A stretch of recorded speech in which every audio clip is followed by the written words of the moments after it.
ఈ దేశ నిర్మాణం చేసినటువంటి క్రైస్తవ సమాజం, ఈ దేశ నిర్మాణం చేసినటువంటి క్రైస్తవ సమాజం కలలుగన్నటువంటి రాజ్యం స్క్రీన్ మీద మీకు కనిపిస్తా ఉంది. 1807లో abolishment of the slavery act నీ రాజు తీసుకొచ్చాడు. జోగిని అనే వ్యవస్థను కూల్చడానికి నీ రాజు తీసుకొచ్చాడు. 1930లో ముత్తులక్ష్మిరెడ్డిని నిలబెట్టి మెడ్రాస్ లెజిస్లేటివ్ కౌన్సిల్లో ఈ దేవదాసి వ్యవస్థను నాశనం చేయటానికి దాన్ని తీసి పారేయండి అని పిల్లు పెట్టింది. నీ రాజు పంపగా వచ్చిన వ్యక్తులు ఆంధ్ర జోగిని యాక్ట్ మనం తీసుకొచ్చాం. ఇంగ్లీష్ ఎడ్యుకేషన్ ఫర్ ఎవ్రీబడి, ప్రతి ఒక్కరికి 1835 మనం తీసుకొచ్చాం. 1795 రైట్ టు ప్రాపర్టీ, అంతకుముందు ఎవరు భూములు కొనటానికి లేదు. బడుగు బలహీన వర్గాలు భూములను స్వాధీనం చేసుకునేవాళ్ళు. నీకేంద్ర రే మల్లిగా అనేవాళ్ళు, నువ్వెవర రే ఈరిగా అనేవాళ్ళు, నువ్వెవర రే బయటుండు, నువ్వు మా ఇంటికి రావద్దు, నీ నీడ పడద్దు అన్నారు. కానీ నీ రాజు నీకు అధికారం ఇచ్చాడు. భూమి కొనుక్కునే అధికారం, భూమిలో పండించుకునే అధికారం, పండించిన దాన్ని తినే అధికారం నీది. అంతకు ముందేమయ్యేది, భూమి తీసుకుని కష్టపడి మంచిగా పనిచేసి ఇంత పండు వండిన తర్వాత వస్తాడు అయ్యగారు, ఏట్రా ఇది ఏటి బాబండింది, అమ్మగారి కాలంటే ఇచ్చిరాపో అంటే నోరు మూసుకొని ఇవ్వాలి అంతే. అదే చట్టం. కానీ ఈరోజు అది కాదు. నువ్వు పండించింది నువ్వు తింటావు, నువ్వు పండించింది నీ పిల్లలు తింటారు, నువ్వు పండించింది ధైర్యంగా నీకోసం పెట్టుకుంటావు, పొదుపు చేసుకుంటావు. కారణం ఏమిటి? నీ రాజు, రాజులకు రాజు, ప్రభువులకు ప్రభువు, కైసర్ అగస్తస్ మరియు కైసర్ తిబేరియస్ల ప్రతినిధి అయిన పిలాతు ముందు నిలబడుకొని నా రాజ్యము నీ రాజ్యము లాంటిది కాదని చెప్పాడే ఆ రాజు. Right to property, right to education, abolishing killing children. చిన్న పిల్లలను కొనుక్కొని వెళ్లేవాళ్ళు. ఆయన ఒకసారి రాశారు, ఈ దాన్ని ఏమంటారు, కాటన్ గారు ఆయనకు రాసినట్టు కాటన్ గారి గురించి రాసినటువంటి పత్రిక ఒక పుస్తకంలో ఇలా రాసిందట. ఏంటంటే వాళ్ళ ఇంట్లో పనిచేసేటట్టు ఒక ఆయమను వచ్చి ఒక ₹1 ఇవ్వమ్మా అని అడిగింది. ఆ రోజుల్లో ₹1 ఎందుకమ్మా అంటే, నేను వెళ్ళి రాజమండ్రిలో ఒక ఆడపిల్లను కొనుక్కొచ్చుకుంటాను అంటుంది. ఏంటి కొనుక్కొచ్చుకుంటావా? ఎందుకు? అది మన పరిస్థితి ఆ రోజుల్లో. పిల్లలు నమ్ముకునేటటువంటి బతుకులు, తినటానికి లేని బతుకులు, పిల్లలు నమ్ముకునేటటువంటి బతుకుల నుండి నీ రాజు, నువ్వు అమ్మటానికి వీలు లేదు, నువ్వు చంపటానికి వీలు లేదు. నిర్మాణం కట్టాలంటే పిల్లల్ని చంపరారు,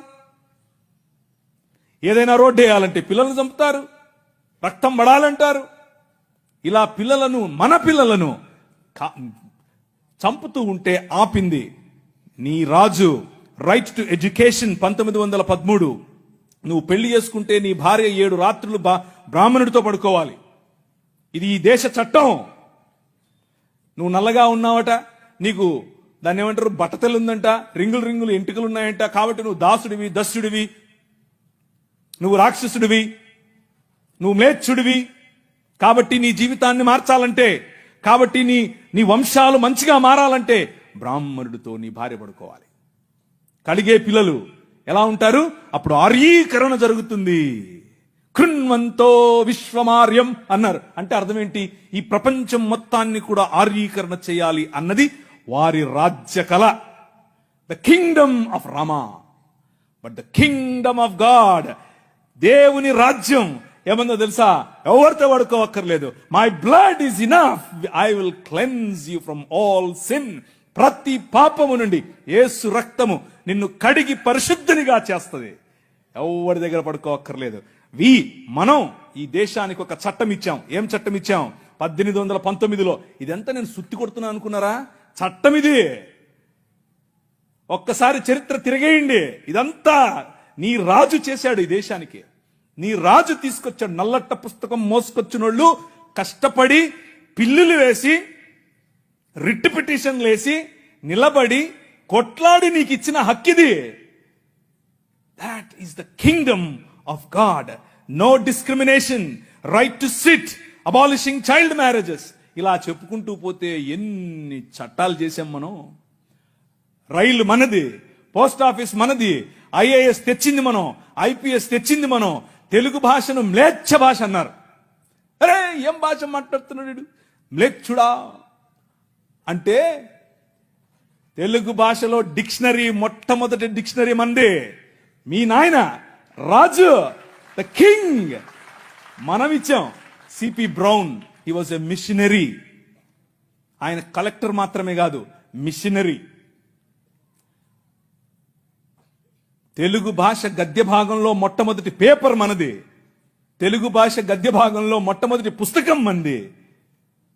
వీళ్ళకు వాళ్ళ సొంత రామాయణం, మహాభారతాలు కూడా ట్రాన్స్లేట్ చేసుకునే దిక్కు లేదు. అది చేసింది మనమే. నిజం చెప్తున్నాను, నేను అబద్ధం చెప్పట్లేదు.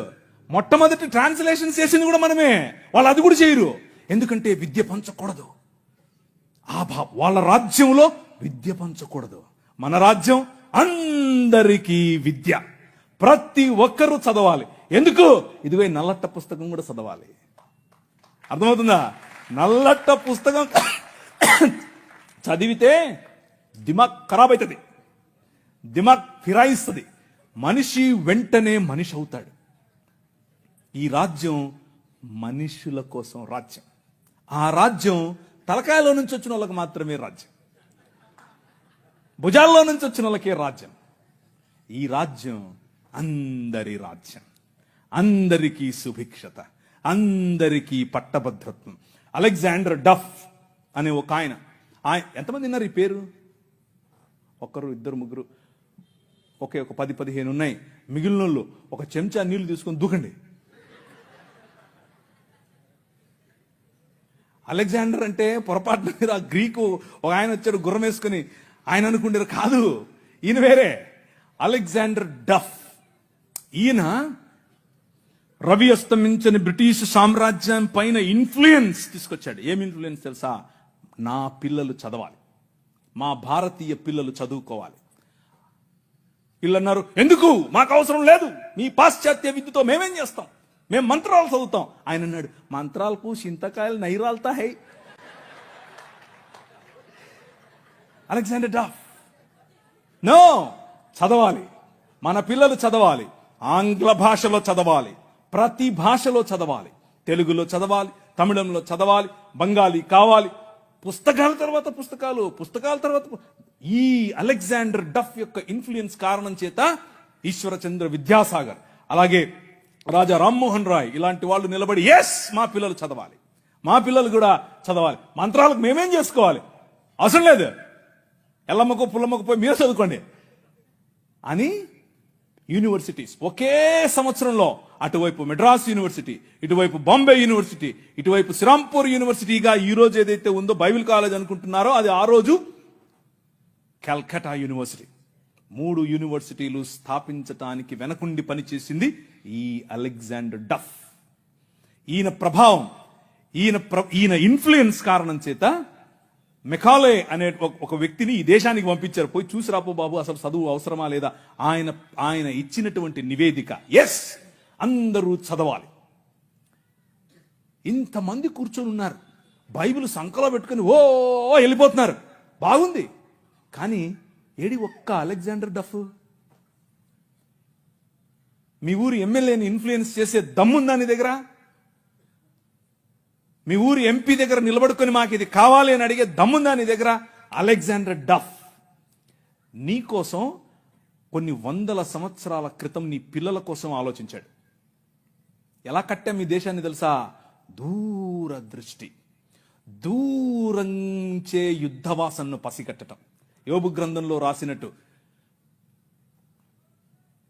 గుర్రమును చూచితివా, అది వాడి రౌతును తిరస్కరిస్తుంది, తలతలలాడు ఈటెలను మెలమెలలాడు ఆ బల్లెములను చూసినప్పుడు రా రా అని ఉద్దండ కోపముతో మిడతల వలె గంతులేసి ముందుకెళ్తుంది.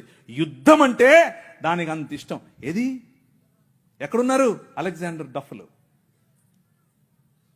రైజా, ఇంతవరకు పాట పాడారు. లే నిలబడు, లే నిలబడు.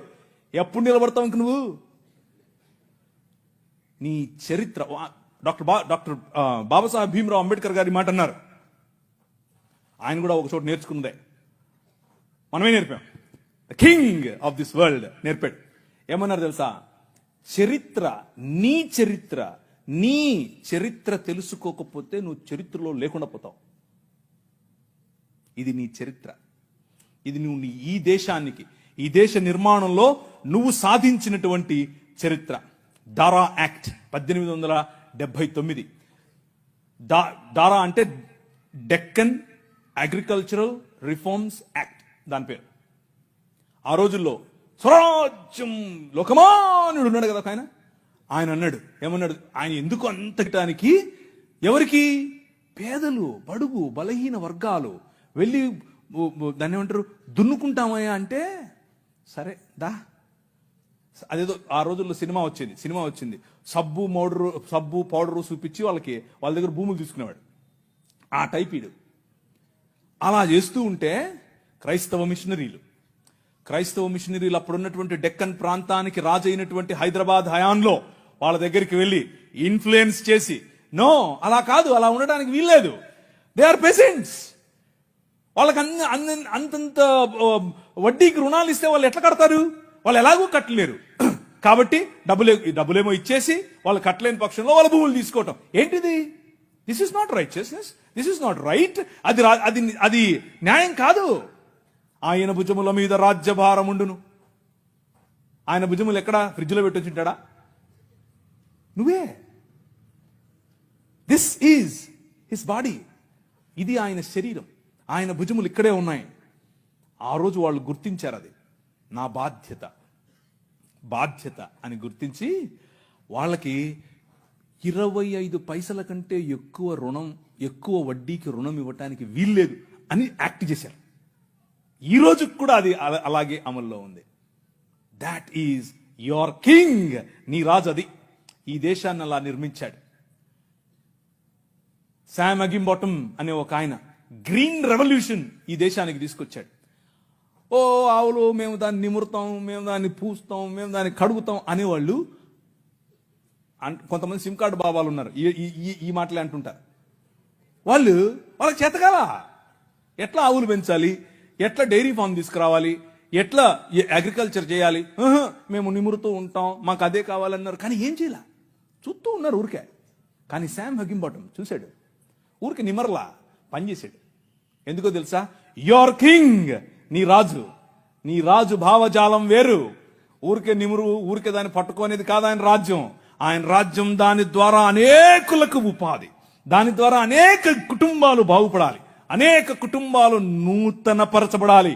ఆయన 21వ అధ్యాయం ప్రకటన గ్రంథం 3, 4, 5 వచనాల్లో సింహాసనాసీనుడైన వాడు ఈ విధముగా సెలవిచ్చుచున్నాడు, ఇదిగో నేను సమస్తమును నూతనపరచుచున్నాను. క్రొత్త ఆకాశము క్రొత్త భూమిగా తయారు చేసేటటువంటి, అగ్నిలో పుటము వేసి బయటకు తీసినట్లుగా ఈ ప్రపంచాన్ని పునరుత్థానము చెందించే పనిలో నిన్ను నన్ను వాడుకుంటున్నాడు. That is your king. ఆ రాజు వచ్చాడు, ఆ రాజు పని మొదలెట్టాడు. ఎలా మొదలెట్టాడు?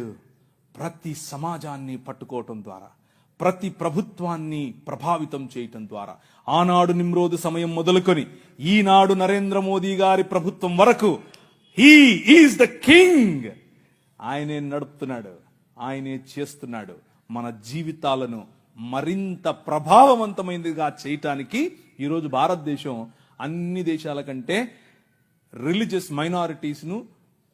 మైనారిటీస్ పైన ఒత్తిడి తీసుకొని రావటంలో, వారిని హింసించడంలో ప్రపంచంలో ర్యాంక్ నంబర్ 1 మనం.